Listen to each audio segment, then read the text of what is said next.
आज के अखबार में ही मैं पढ़ रहा था कि निर्यात 36% बढ़ रहा है, रोजगार के नए अवसर आ रहे हैं। लेकिन मोहन जी आपको बीच में रोक के पूछ रही हूँ, ये जो शरद पवार कृषि मंत्री से महंगाई मंत्री बन गए, जो चीनी के भावों में, दूध के भावों के बारे में आकलन करने लगे, ये जो दूसरी तरफ महंगाई बेलगाम बढ़ रही है, इन आंकड़ों से आम आदमी का क्या सरोकार जब वो भिंडी खरीदने जाता है? नहीं, आंकड़े से नहीं है। जब देखिए उत्पादन बढ़ता है तो रोजगार बढ़ता है। अकेले SBI जो है 30,000 भर्तियां कर रही है, IT सेक्टर में हो रहा है, आपके सोशल सेक्टर में, ये जो सर्विस सेक्टर है इसमें लगातार नई भर्तियां निकल रही हैं।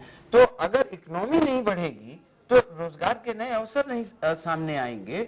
इसी के साथ महंगाई हम मानते हैं, महंगाई के एक कारण नहीं है ये, एक इस समय पूरे दुनिया में जिस तरीके से मौसम की खराबी हुई, खाद्यान्न के दाम बढ़े, भारत के अंदर अधिकांश जिलों में मौसम की खराबी, कहीं सूखा कहीं बाढ़, इसकी वजह से भी एक असर पड़ा। ये दलील समझ में आती है दिलीप साहब? सुनिए, पूरी बात होने दीजिए। और केंद्र सरकार के अधिकार क्षेत्र में जितने तरह की कदमें हो सकती हैं सरकार ने उठाई, अंत में राज्यों के को भी शामिल करके इसमें आपने देखा कि प्रधानमंत्री ने कार्यदल बनाया।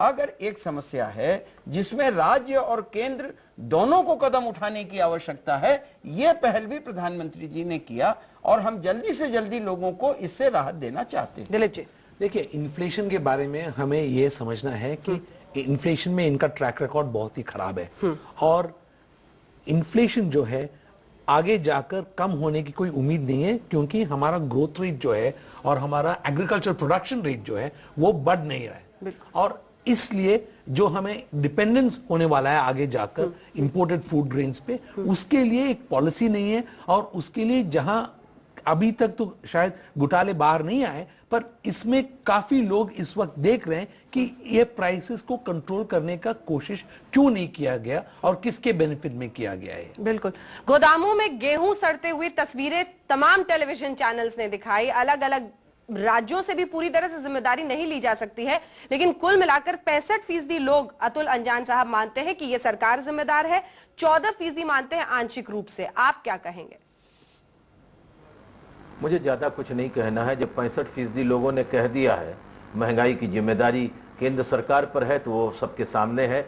बाकी बैसाख का महीना है, चारों तरफ कुछ लोगों को हरियाली दिखाई देती हो तो मुझे नहीं मालूम है, लेकिन अगर महंगाई के ऊपर कंट्रोल ये सरकार नहीं कर सकी तो आम आदमी का क्या हाल है। आम आदमी के नाम पर ये सरकार आई और कहीं कुछ नौकरियां बन गई, कहीं कुछ गया, तो ये भ्रष्टाचार में कितने 50 लाख लोग तो नौकरी से निकाले गए हैं। और ये जो कहना हर वक्त कि भ्रष्टाचार विश्व में है, इंदिरा जी ने कहा है ग्लोबल फिनोमिना है, अब मंदी सारी दुनिया में है, ग्लोबल फिनोमिना है, सूखा सारी दुनिया में है। अरे भाई, तो फिर सूखा है तो 800 रुपए और 900 रुपए किलो भारत के 900 रुपया क्विंटल भारत के किसानों को गेहूं का आप दाम देते हो और 1800 रुपया क्विंटल ऑस्ट्रेलिया से खरीदते हो, ये कौन सी बात है? तो इसलिए भाई, ये सरकार महंगाई के मोर्चे पर असफल ही नहीं हुई, वायदा कारोबारी, सट्टेबाज, चोरों, जमाखोरों, मुनाफाखोरों के साथ खड़ी हो गई और इसका ये परिणाम है। और मैं अंत में इतना ही कह सकता हूं कि भाई, आप चाहे जितना आंकड़े दिखाएं और कितने खुश हुए और कितने नहीं खुश हुए, ये सरकार लगातार अपने सहयोगियों को मनाने में जुटी हुई है।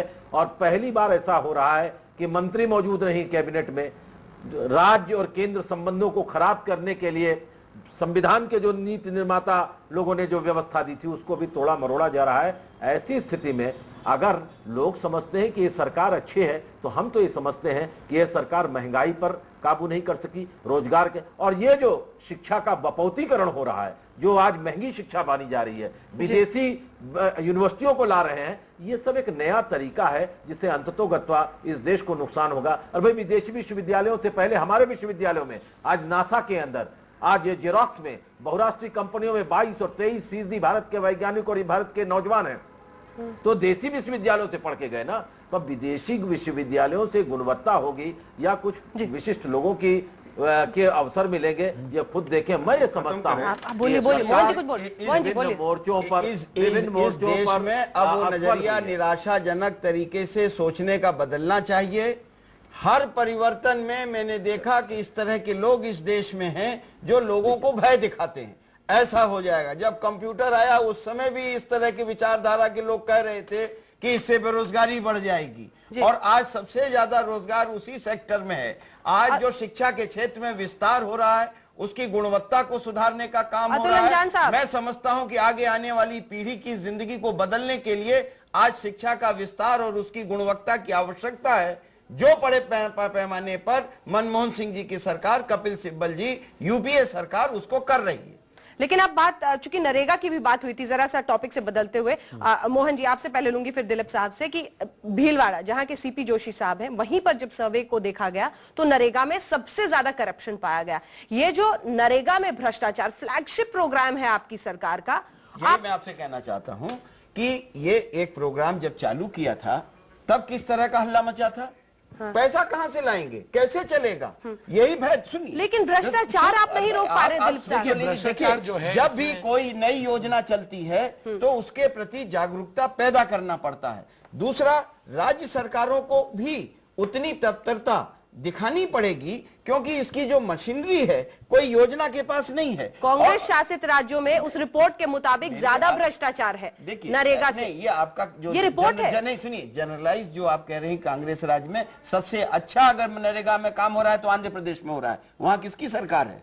और ऐसा नहीं है, इसमें कोई डाउट नहीं है कि जहां प्रोग्राम एक्सपैंड करता है वहां लीकेज की ज्यादा चांसेस नया है, और नया है, क्योंकि ये प्रोग्राम नया है उसमें कोई प्रॉब्लम नहीं है। प्रॉब्लम यह है कि लोगों को अगर नरेगा की वजह से एम्प्लॉयमेंट मिल रहा है, उनको जो पॉवर्टी से ऊपर आने का चांस है वो चांस मिल रहा है कि नहीं। और मेरे ख्याल में इस तरह से अगर प्रोग्राम को देखा जाए, भ्रष्टाचार की तरह से नहीं और से नहीं, तब प्रोग्राम इफेक्टिव है। और इसीलिए ही महंगाई जो है वो इस कारण से ही हो रहा है, क्योंकि जब इनके पास पैसे आ रहा है तो वो कंज्यूम करने शुरू करते हैं। और मेरे ख्याल में ये कंजम्पशन और ये इन्फ्लेशन एक पॉजिटिव साइन भी है यूपीए 2 के फर्स्ट ईयर के लिए। आगे जाके उनको कंट्रोल करना पड़ेगा, नहीं तो एक बैकलैश होने वाला भी। नहीं, इसमें मैं आपको ये बताऊं कि देखिए, जिस वर्ग के लिए कर रहे हैं वो वर्ग इतना दबा हुआ था कि उसमें जागरूकता नहीं थी।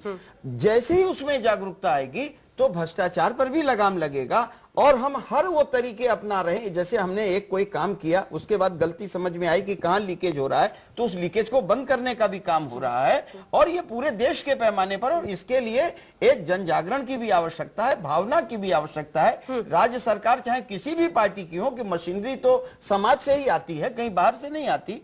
तो जब एक वातावरण बनेगा तो इसका निश्चित तौर पर मैं समझता हूं कि जिन वर्गों के लिए लाभ के लिए बना है उसको लाभ मिलेगा। एक बार फिर से रुक करते हैं, अखिलेश हमारे साथ जुड़े हुए हमारे सहयोगी, और news 24 today Chanakya opinion poll में एक बार फिर से कुछ और अहम सवाल जो हमने लोगों से पूछे हैं। अखिलेश बताइए हमारे दर्शकों को।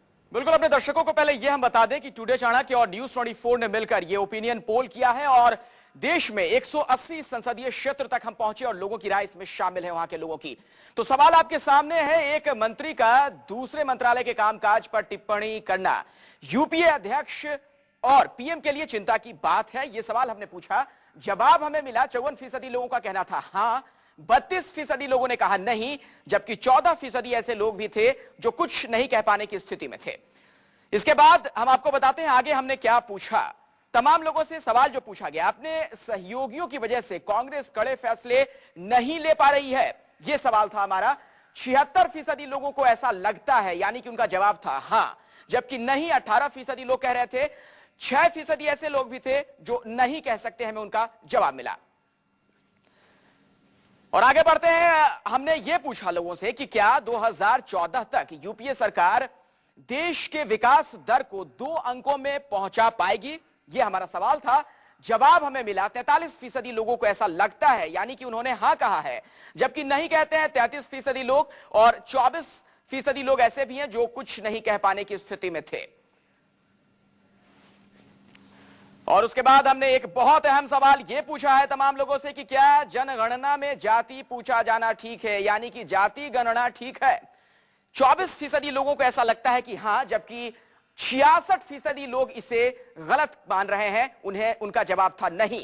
कुछ ऐसे लोग भी थे करीब 10% के आसपास जो कुछ भी नहीं कह सकते थे इस पूरे मसले पर।